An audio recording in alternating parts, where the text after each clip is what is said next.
one. 40-26, no problems for the Chiefs. They roll. Some key injuries in this one. Let's bring in the Rap Sheet. Ian Rappaport, the Chiefs and Jags dealing with some injuries. So what is the latest on Tyreek Hill and Nick Foles? Well, we'll start with Nick Foles, obviously the most serious injury really that went on Sunday. The Jacksonville Jaguars, one of the big ticket items in free agency, was signing Foles to help them turn it around. Now he is out for the foreseeable future with a fractured clavicle.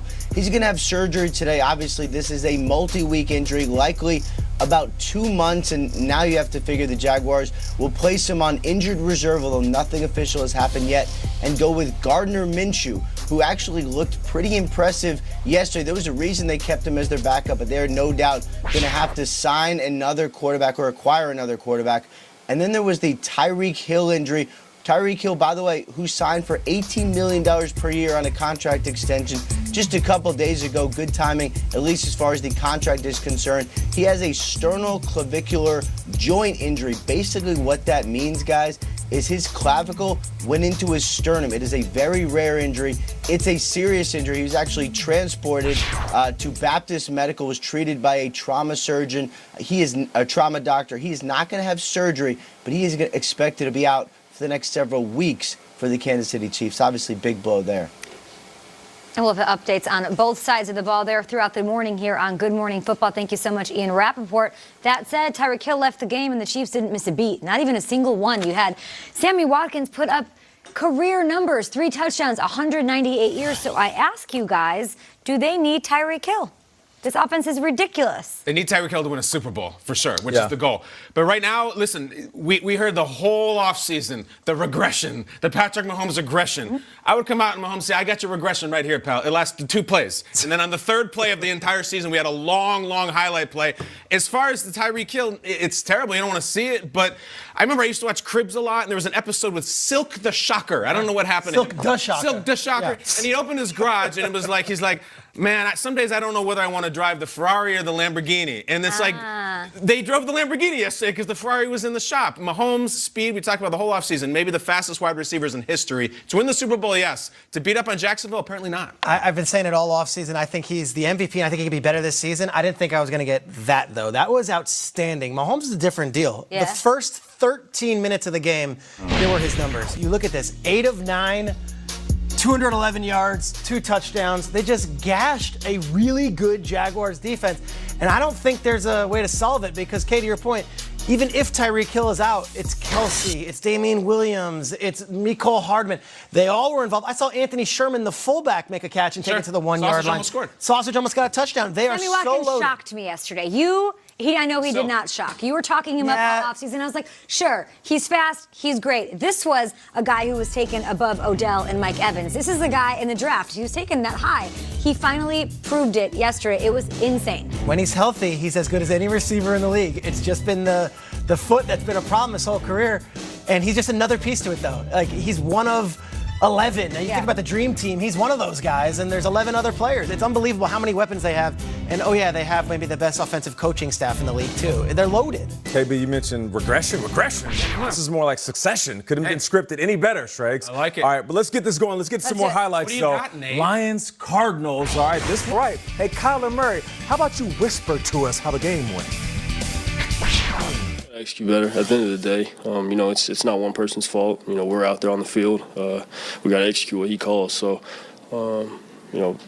learning experience, go out next week, got to be better. It would have been terrible if we didn't do anything at all. We would have had a bad taste in our mouth. But the fact that we can kind of feel decent about what, happened, 3rd and 4th quarter, I think it's something we can build on going forward. Tale of 2 halves for Mr. Kyler Murray. A lot of questions about what the offense is going to be. It's not going to get easier against the Ravens, but what did you learn? Yeah, I mean, everyone was out for this one. First 3 quarters, as bad as any NFL debut any of us have ever seen. Everyone was out on Twitter. Everybody was on my text chain saying, okay, you hyped this guy all summer. It's not about Cliff. It's about Kyler. This kid is 21 years old, was down 24-6, and everyone was going to come out of the woodwork, found a way to squeeze out a tie. I think Kingsbury put him in a tough position. I don't think that offense ever felt comfortable in this game, and Kyler found a way to raise his team above. That kid's a winner. I know they tied, but he threw that team on his back and found a way when I don't think the coaching staff did him any favors in the first 3 quarters. More on Kyler. He's got a matchup against Lamar Jackson in week 2. Schrags is on the sidelines for that one, so we're going to talk about what it's going to take to have Kyler go to the next level. Also, of course he is. Philadelphia put on a show, 32-27, going away. And guys, Deshaun and Alshon, you won't believe what happened. They balled. Oh. Guess what they got? What happened? The call. Take it away, Prime. First one. What's the difference of this team than your previous teams? Man, honestly, the mentality here, man, the past, 4, 5, 6, however many years I've been going, I've been preaching to everybody that it's the mentality here that you know, these guys in the locker room, and, you know, it's a trigger effect coming from the owner. You know, he's really passionate about winning, and, you know, it's a mentality. We go out there regardless of the score. You know, and I've been in other places where you get down, touchdown, 2 touchdowns, man, boys be tucking their tails. But, you know, here I feel like the mentality is very different regardless, like Alshon just said, regardless of the score, we feel confident in ourselves to go out there and get the job done. We just feel like it's a special year, man. A lot of people, you know, got us hyped up or whatever the case may be, but we know what it's going to take to go out there and get it done. It's going to be a long season, week in or week out, and we just taking it, you know, one game at a time. We're not looking ahead of it. We're not looking at the Super Bowl. Obviously, that's what we want to get to, but, you know, we taking it one game at a time. We feel like we got a lot of firepower in this locker room, man. We just excited about the year, man. And one more thing, y'all, everybody can keep overlooking us as the best receiving corps. We're going to chill and sit back, Feel me? do our thing. as with this team yesterday, they certainly are special, and it's death taxes, and Deshaun Jackson balls out against his former teams. Time now for Will Selva, welcoming him in from Culver City to give us all of the headlines we need to know on a Monday. Absolutely, and there have been plenty of headlines from this weekend, Kay and guys, and adding injury to insult. One of the casualties from the Patriots' drubbing of the Steelers was wide receiver Juju Smith-Schuster. Juju suffering a toe injury toward the end of the game. To keep your eye on is the one Bengals running back Joe Mixon suffered against those Seahawks. NFL Network's Tom Pelissero reporting it is believed to be a sprained ankle. Mixon will have tests done on it, but early reports are characterized as optimistic. Mixon had only 6 carries for 10 yards before going down with the injury. LaShawn McCoy playing in his first game with the Chiefs on Sunday. Shady part of a unit that churned out 491 total yards against the Jaguars, as we showed you. He had 81 yards rushing on 10 carries. McCoy spoke with our James Palmer about seeing this offense up close for the first time. It's a track meet, and we worked hard in Buffalo, but there's no work ethic like the guys in that locker room. It's amazing. It's the way the guys run every day, every practice, give it 110%. It's a track meet, literally, up and down. So, and they're young, they got a lot of energy. So just kind of learn the offense, trying to compete with them guys day in, day out. That's probably been the biggest challenge. And the Chiefs, by the way, have scored 25-plus points in 22 consecutive games. That is the longest streak in NFL history. And we mentioned Shady. He calls it a track meet. Damian Williams scored. Sammy Watkins scored. It's like Shady had a quiet game with all these other weapons and embarrassment of riches. It is ridiculous how this offense looks. Look really good. Right about that. Well, we appreciate it. We'll check back in with you a little bit later. Speaking of embarrassment of riches. TDs. How about that? Within the division, they smack up the Giants 35-17. And here is Cowboys quarterback Dak Prescott after the game talking about the inevitable Money he will be getting. I'm turning the page, and I'm worried about the Washington Redskins. I have people that handle that, and my focus is on this team, on the football game. And I think as long as I can keep continuing to do that, this team will do things like we did tonight. And as I said, that's been out of my focus for the past week, and I told you guys that. We're just where you always are when until you sign something. We're just sitting down there and going through it. Just go up. So, listen, we're just again not talking about any of the details of the agreement, but and won't talk about those details. And it's like anything else; those things come quick. Is that the sound of a Brinks truck backing up to Dak Prescott, guys? Time for the wake-up call. Presented by Verizon. Looking at Dak Prescott's numbers his last 5 games, a against the Giants. He certainly likes facing them, and he did something yesterday that Aikman and Romo never did. He finished a game with a perfect passer rating, over 400 yards, 4 touchdowns. It seems like every time somebody doubts Dak, he rises to the occasion. We saw this offense at its full potential yesterday, Shriggs. Yeah, you know, it's funny that Jerry came out and said that, and Dak saying that, and Dak threw for 400 yards in this game.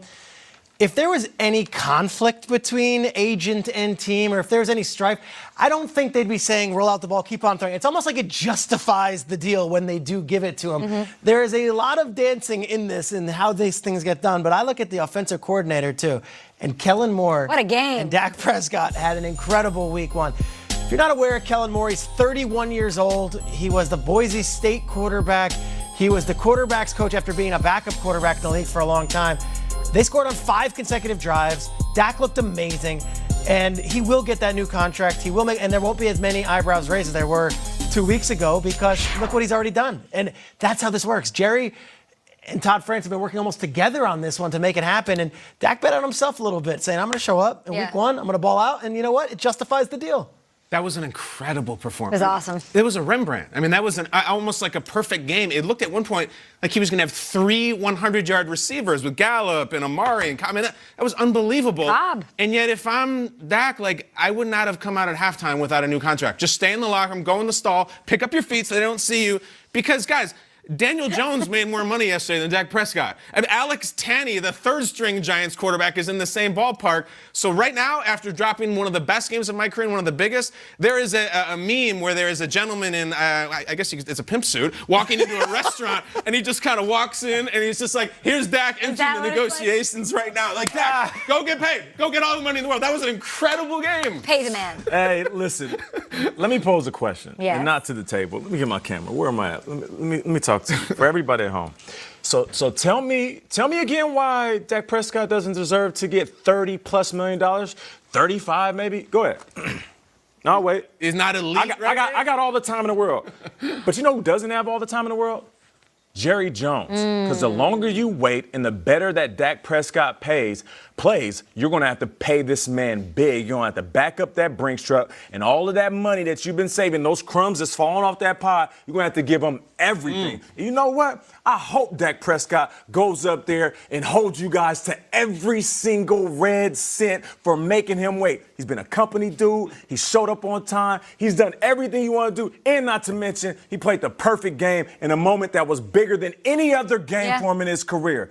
He's going to break off the team as well as he should. He's betting on himself, and he's one of those guys that's good at that. We know what he's done before, 14 game-winning drives. This performance, which was of personal importance to you, as you noted. Remember when he took on Russell Wilson in the Seahawks last year? Like, he is good in these weird, clutch, put-me-in-a-corner moments. So you're on notice, NFC. I know the Eagles looked good, but this is going to be and those two are going to meet. Division race. Yeah, let's talk NFC